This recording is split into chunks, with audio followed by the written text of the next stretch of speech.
Bonjour à vous, bienvenue dans ce nouveau live sur comment animer un atelier en olfactoreliance. Je suis Anne-Ange Affrelot, naturopathe spécialisée en aromathérapie et je forme les professionnels de santé, les soignants, à améliorer le confort de vos consultants et patients avec l'aromathérapie scientifique et émotionnelle. Alors aujourd'hui, je voulais vous parler des ateliers que l'on peut animer en olfacto. C'est, un bon complément d'activité et c'est aussi, une façon vraiment, très, agréable pour les gens d'être accompagnés au niveau du stress, de la relaxation. Donc, si vous voulez, voilà, accompagner les personnes de manière simple, sans contre-indication, sans interaction médicamenteuse, et proposer, dans le cadre de votre activité, des ateliers en olfacto, eh bien, vous avez là une méthode, qui est très intéressante.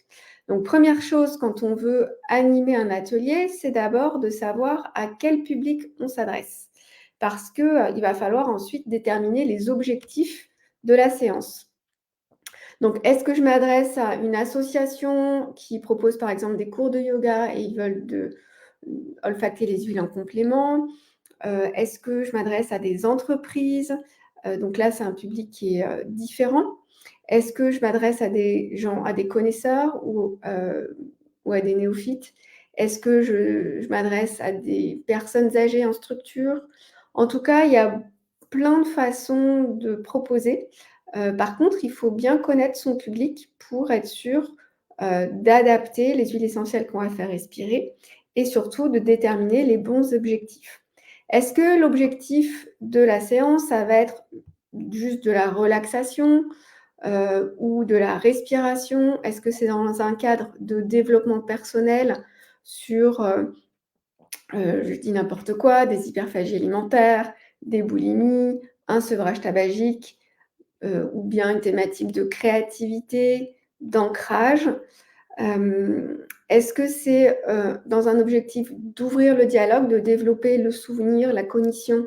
Pour par exemple, en EHPAD, on va beaucoup stimuler à ce niveau-là et là, on cherche juste à faire parler les personnes sur, ce que cela leur évoque, sans plus aller, loin dans le côté, émotionnel.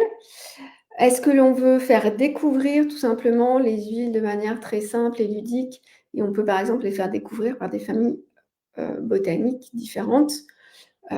Donc voilà, il y a plein de façons de prévoir et d'organiser ses ateliers. Ensuite, bien sûr, il va y avoir l'aspect organisationnel, donc trouver la salle, et là, il faut trouver une salle où les personnes peuvent être installées confortablement, avec, des chaises et des tapis pour qu'il y ait pas d'inconfort quand on fait des olfactions. Bien sûr, dans votre organisation, il va falloir poser des dates sur votre agenda et communiquer pour, remplir. On peut communiquer avec une conférence au préalable que l'on va où on va présenter l'olfaction pour présenter la suite de ces ateliers. Et sinon, on peut envoyer bien sûr des mails, faire des affiches, trouver un réseau pour communiquer auprès de ses clients. Ça peut être bien sûr des ateliers aussi dans un cadre de structure auprès de soignants et dans ces cas-là, on propose juste à l'équipe de venir à un moment qui les arrange, hem, à choisir. Donc au niveau du timing, les olfactions, elles durent à peu près en tout maximum 20 minutes.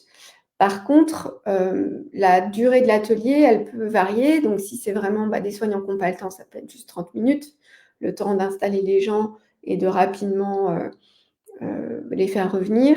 Hem Et si c'est des gens qui ne connaissent pas du tout, ça peut être vraiment, plutôt un atelier d'1 heure, 1 h 30 où on va, prendre le temps de se présenter, de présenter l'olfaction, de poser le cadre, du déroulé, de qu'est-ce qu'on fait si, on n'aime pas l'odeur ou est-ce que si on sature et puis prendre le temps de faire un petit tour de table pour connaître les attentes des gens sur, la session.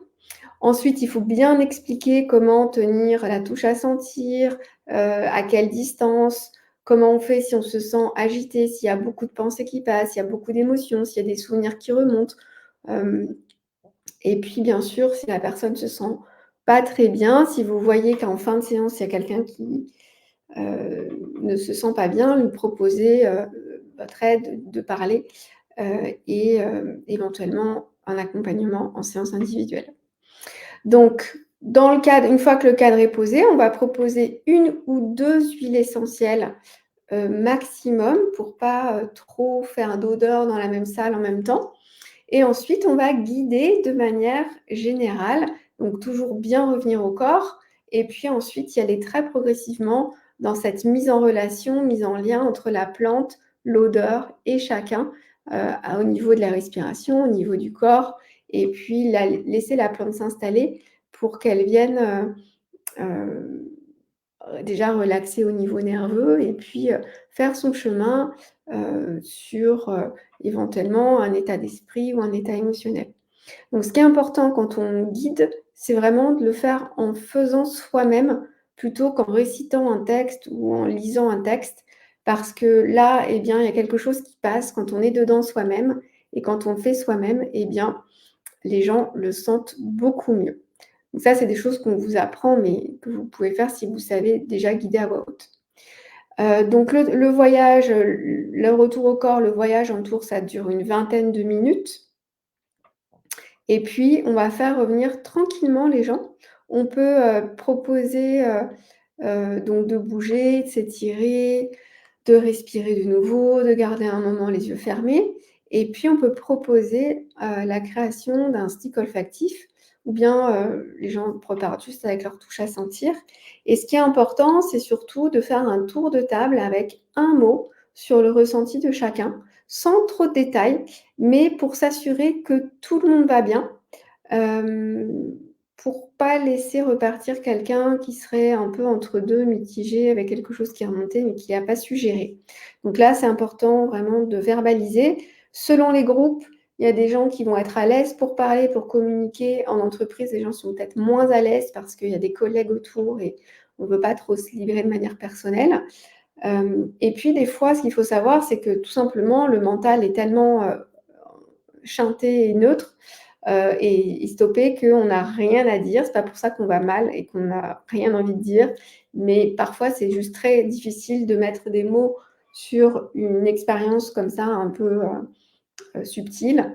Il y a des personnes qui ont pas l'habitude de parler de leurs émotions ou qui ne savent pas mettre des mots sur leur état. Donc il faut pas le prendre de manière personnelle, il faut pas s'en offusquer. C'est tout à fait normal dans le cadre et c'est intéressant aussi de laisser les gens dans leur état de relaxation à la fin. Donc c'est, pour ça qu'on ne part pas forcément dans des grandes conversations, qu'on voilà, juste un mot sur le ressenti, comment je me sens, heu, pour, heu, pour clore la séance et s'assurer que tout le monde va bien. Donc comme je le disais, après vous pouvez faire un petit stick qui reprend l'huile choisie ou juste, laisser la personne avec sa touche à sentir et puis bien sûr, bah, reproposer une autre date, si ça a plu, faire, et puis, continuer comme ça sur une série d'ateliers. C'est important d'être régulier, d'être constant dans ce qu'on propose. C'est pas parce que vous avez un atelier qui se remplit pas la première fois, qu'il se remplira pas ensuite. C'est vraiment des fois des saisonnalités, et aussi il faut bien verrouiller l'organisation au départ et comment remplir votre atelier.